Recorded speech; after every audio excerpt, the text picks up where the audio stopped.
Hi, how you doing? And welcome back to another video on the channel. So it's the early preview for Game Week 12. Even with the international break, it's good to get some initial thoughts moving forward. We're going to take a look at the mini league, who got manager of the week and who is currently leading it, as well as how my own team did in Game Week 11, the best captaincy options right now, and my own transfer thoughts moving forward. Hopefully, it helps you out with your own team. If it does, please do consider subscribing, liking the video. This is the video each week which I put out, which is a bit more discussion based and a bit more general FPL chat. But if you like all the data and the charts, go check out the wildcard video I released on Sunday. That should hopefully give you what you need for your own team as well. So let's take a look at manager of the week. And it goes to Mark, who in a really poor week got 80 points and yeah, used his bench boost, but it's still a really good score to get an overall rank or increase of 2.2 million. He went from 7.1 to 4.9 and the game week rank of 3.4k must be one of the highest game week ranks we've had so far this season. And they had some really big point scorers. He took a risk captaining Saka, which, could have not paid off, could have backfired, but it didn't. And that's what counts for 24 points. Michael Keane in defence really did pay off having him there. And of course, he had players like Mateta and Semenyo who didn't score well.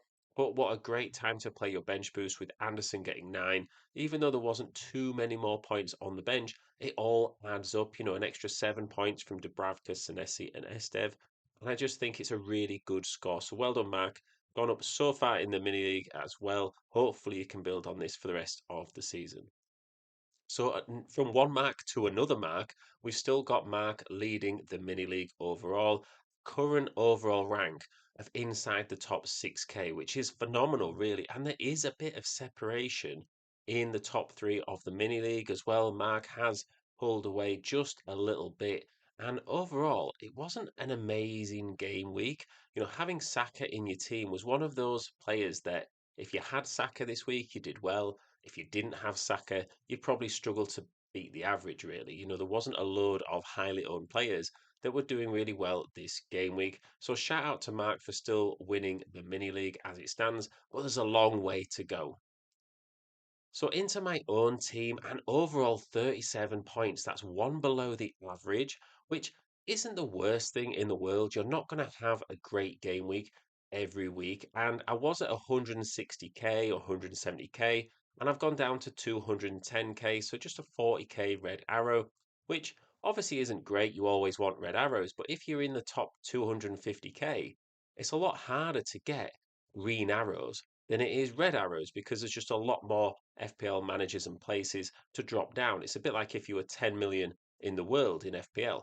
You'd be a lot more confident in getting a green arrow because there's a lot more space upwards than you would do getting a red arrow. So it's going to be a little bit hit and miss then.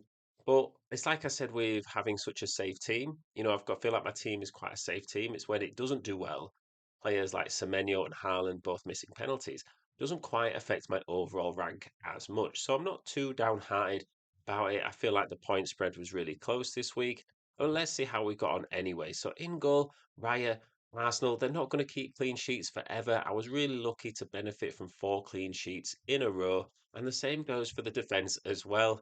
And when they do concede, it does look really expensive, but I don't necessarily think it's a problem moving forward.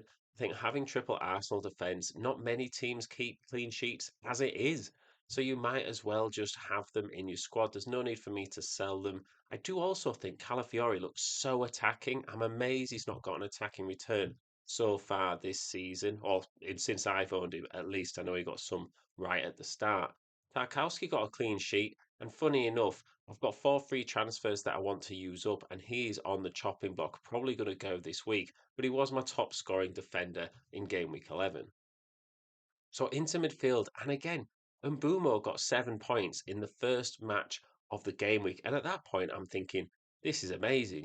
Bruno Fernandes hasn't done anything, and Mbumo's managed to get his goal. And then Bruno got that assist in the 96th minute from the corner, and the rest of the game week kind of flattened out. And from that point on, there wasn't really much point scoring for my team. So at least Mbumo did get 7 points, and Enzo and Caicedo, I played them both against Wolves, and there wasn't much going on there either. Chelsea scoring 3 goals and Enzo not to be involved in any of them was a little disappointing, but it happens. I also have Kudus on the bench. He is someone that is definitely looking at being moved before the next deadline. Up front, I had João Pedro, Mateta, and Haaland. Of course, Haaland missed the penalty. Am I that bothered that Semenyo and Haaland have missed penalties? I mean, I would like them to score if they've got the chance to. But again, because they're so highly owned in the FPL community, it doesn't really matter whether they score a lot or not because your rank isn't going to be affected that much. Of course, it looks nicer having more points in your game week than less, but in terms of your rank rise and decrease, it doesn't really matter. So João Pedro did get a goal, which was nice, considering a lot of people, a lot of engaged managers sold him recently. And Mateta blanked, and it was quite good because a lot of people sold João Pedro to Mateta. Now I've got both. I think I've got the best of both worlds. So on to the fixtures for this game week, as well as the predicted points. And we've got the international break, so there's a ton of time to think about your team. If you are thinking of making changes, I would maybe look at waiting a little bit unless you're going to be affected by price changes. So in terms of captaincy, again, I think Haaland is probably the guy to captain. If you weren't going to captain Haaland, I really like Mateta this week. I know he's not as high up as Salah and Saka on the points predictions, but I just think their fixtures are a little bit more difficult than Mateta's with Wolves. And I also think that really having a Mateta in your squad, if you were ever going to back against Haaland, it probably would be now. You look at the difference in predicted points between a Salah and a Mateta. It's only zero point 0.8 points. I mean, what is that really? What does that mean? So there's not really too much of a difference there. I think you captain Haaland as always. If you want to play it safe, that's probably what I'll be doing. But if you did want to back against him, I do think a Mateta captaincy could be the way to go. So onto my team for game week 12, and I've got Raya in goal, obviously. Now, whilst he is really expensive, I got him in at 5.5 million. So I do, I'm still pricing him at a 5.5 million goalkeeper because there's no real need not to. I would get some profit if I sold him that I could reinvest. So if I was looking at downgrading the goalkeeper, I probably would just go for a cheap one, someone who's 4.5 million at this point and save myself that 1.2 million to invest elsewhere because even though I've got 4 free transfers, I am struggling to make upgrades given the lack of transfer funds that I've got. So into defence, and Tarkowski is someone that I probably will sell just because he is more expensive. He's not been getting the defensive contributions as much recently. And if he's going to be on my bench in the next few game weeks, why do I own him? If I've benched him with Man United away, I'll probably bench him with Newcastle at home, even though Newcastle's away form is obviously not great at the moment. Then he's got Bournemouth away, and then Chelsea away, and Arsenal at home. So I'd say 5 out of the next 6 fixtures, he's very unlikely to keep clean sheets. And you might say, well, if he's not keeping clean sheets, he's probably going to be getting death con as well, and that's absolutely plausible. But I just think that maybe there's better alternatives elsewhere. So I am looking at swapping to maybe a Van Dijk or a Kanate from Liverpool for their upcoming fixtures. If I decided just to go really cheap, then I could save that money there as well. I have to look at who's going to be on my bench because if I swap for Tarkowski to a Kanate, and then is Kanate going to be on my bench? It might affect the structure of my starting 11. So into midfield, and Kudus is almost certainly going to be out of the team. He was a planned transfer for game week 3. So when I started the season, I did say, there's certain players like Kudus who score in bunches. They'll get you 2 assists in a game, and then they'll do nothing for 4 weeks. Then they'll get 2 assists in a game. And it kind of just keeps you attached to a player because you know that big haul of points is coming. So now that's not the case and he's got difficult fixtures. He's missed last game because he's injured. I just think he's done really well. He's lasted 8 game weeks more than he needed to, and now is the time to move on. Unfortunately, there's not a ton of players at this price point, or there is. I don't necessarily want them in my team. I don't really think that Saar is the best option now for Crystal Palace. I think what we said, they've got a lot of midweek games, and the opposition they're playing don't, so can focus on playing Palace. And I've got triple Arsenal, so I can't go to Declan Rice. So I am looking at a couple of different options here. One of them is upgrading to a Cody Gakpo, who, whilst has been on the bench for the last couple of games for Liverpool in the Premier League and Champions League, I think just looks like he's getting good chances.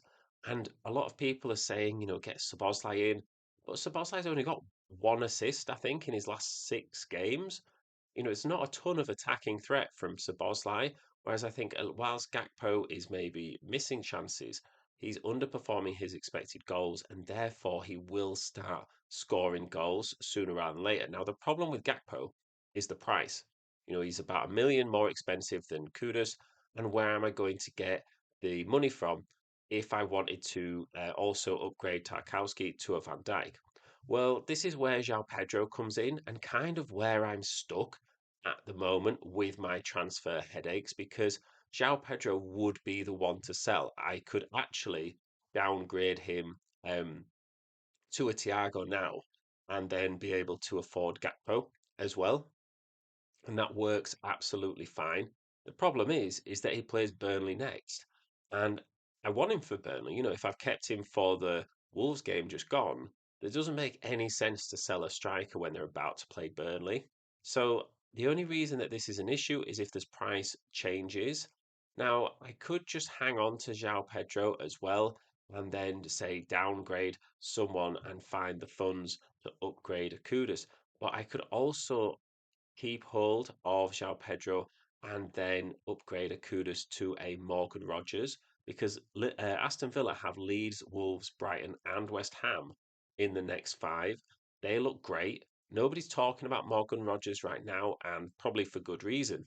But I think if I just wanted to keep João Pedro for the Burnley game and maybe the Leeds game as well, and then look to sell him, I could always get Morgan Rogers in for a couple of game weeks, sell João Pedro after game week 14 and then upgrade Rodgers to Gakpo and do it that way. And I might miss out on a couple of games from Liverpool, but then at that point, Salah's probably gone to the African Cup of Nations, and then I can, take advantage of probably Gakpo's increased minutes. So that's what I'm thinking at the moment. The team value is incredible. Like 103.3 million is definitely the most I've probably ever had at any point of any season ever. For free transfers, if I'm likely to roll this game week, or if I did make a transfer, it probably would be Kudus to Rogers, and then maybe just leave it for now, and then look at possibly swapping Tarkowski to a Van Dijk when I downgrade João Pedro, and it will give me, a few free transfers to play with in the future. But I am happy with my team. The strengths are, like we said at the start, it's quite a safe team. So now I've got a good rank. I don't anticipate having a game week where I'll drop a few 100,000 places all of a sudden. There is, of course, the risk that you sort of have that, slow attrition of red arrows, 50k every week. But I think if that's the case and that starts happening, I can have the flexibility to use free transfers to upgrade the team and swap things about a little bit. A weakness is that if I'm waiting another week, Thiago's price could go up, and Van Dijk's price could go back up if people are sort of getting him in, as well as Kudus's price going down even more. And, if I did, am I putting too much in uh, Pedro to play Burnley? Should I just sacrifice that one fixture for long-term gain and getting ahead of the prices? Am I over reliant on the Arsenal defence? So what I mean by that is that I've been scoring quite well recently, but is that just because Arsenal went on an incredible run of 4 clean sheets in a row, and I just benefited from that every week? And if that's not going to happen over and over again, then am I going to have more scores like I've just had right now? So it's something to think about whether I swap things around a little bit, but I'd be interested to know what you think as well. So if you let me know in the comments, always good to hear your thoughts. Likewise, if you've got any questions, still a long way to go before the next deadline, and I'll definitely post a video giving some updates and certain transfers that I've made before the next deadline. So, yeah, hopefully enjoy a bit of the break across the international week, and I will see you in the next one.